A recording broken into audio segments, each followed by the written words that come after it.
if all of the Incredibles villains were actually charged for their crimes.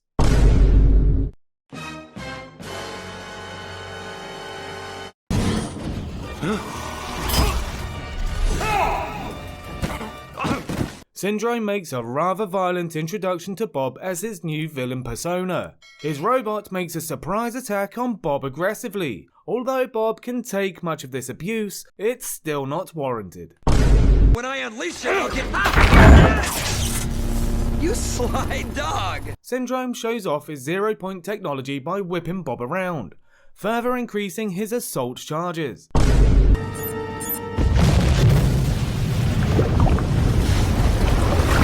And Syndrome goes the extra mile to murder his once revered hero with a bomb. This villain knows how to go the extra mile to get rid of superheroes.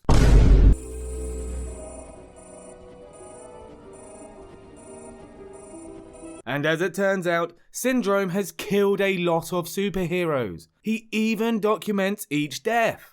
That's such a villain move. Considering Syndrome only targets superheroes and aims to wipe them out, this could be considered genocide.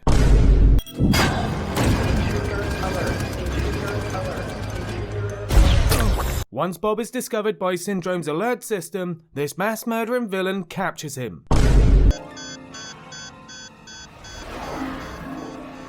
Although Syndrome fails to kill Bob's family aboard this plane, he still tries to kill them with missiles. Too bad he's dealing with superheroes.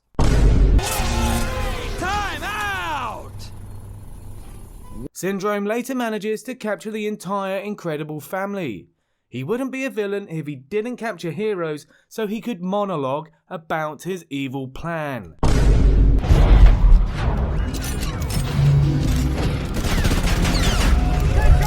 And speaking of which, Syndrome's ultimate plan is to stage a destructive assault on the city to make himself look like a hero.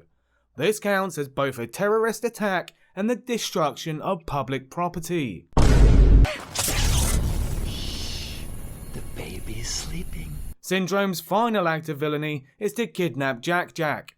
Although he fails most spectacularly, this is still a pretty severe crime he nearly commits. You know, before he gets sucked into his engines and explodes in a glorious burst of flames.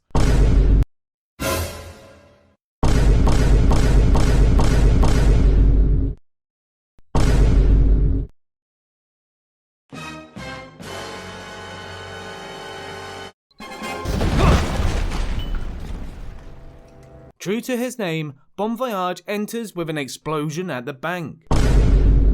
Buddy, don't! It'll only take a second, really. No, stop! Voyage attaches a bomb to Syndrome, nearly killing the kid without Bob's interference.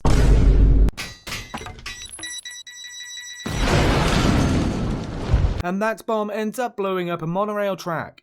Quite a lot of carnage for a villain who is only present in the movie for about a minute.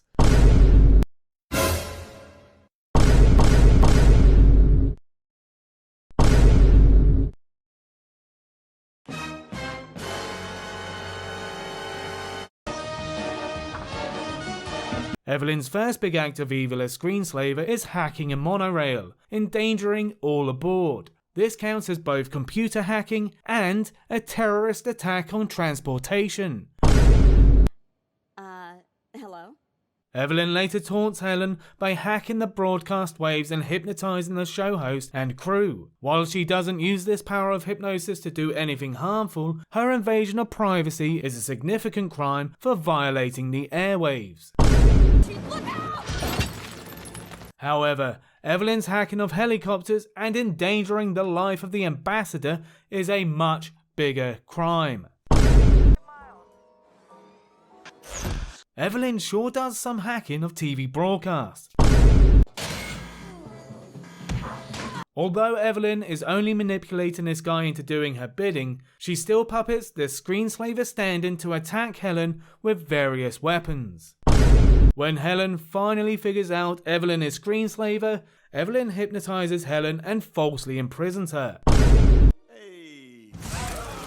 Evelyn dispatches her hypnotized heroes to attack the rest of the Parr family. While the family does their best to defend themselves, this is a pretty aggressive case of assault and breaking and entering.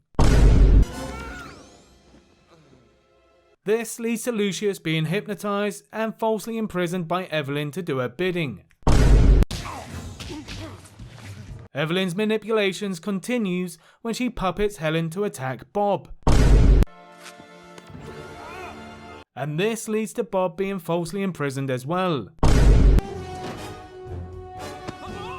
Evelyn uses Bob to take over the ship and assault the crew. She's also pretty harsh about it by chucking the poor crewman across the control into another crewman. And there's even more assault on the record when she uses Bob, Helen and Lucius to attack Violet, Dash and Jack-Jack. After Ben, Helen and Lucius escape Screenslaver's gaze, they still contend with the 5 remaining hypnotized heroes. As Evelyn escapes and Helen boards her escape jet, Evelyn flies recklessly to smack Helen about the cabin. Not a safe way to pilot. As if that weren't bad enough, Evelyn then tries to kill Helen by depriving her of oxygen. A wicked way to take out a hero. Although Evelyn's plan to smash the boat into the city is averted, her whole plan is one big terrorist attack that caps off her crimes in a big way.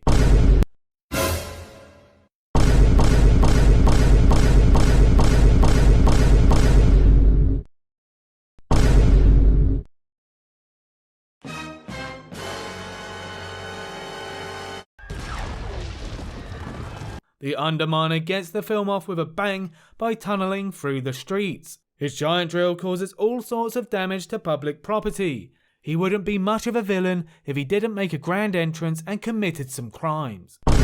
Underminer's carnage continues when he activates bombs to break into the bank's vault. This triple threat of crime covers arson, property damage, and grand larceny. For being a typical supervillain, Underminer knows how to commit crimes big time. Underminer then engages in combat with Mr. Incredible. While Incredible can handle the mechanical punches of the mechanical hands, this still counts as assault with a deadly weapon.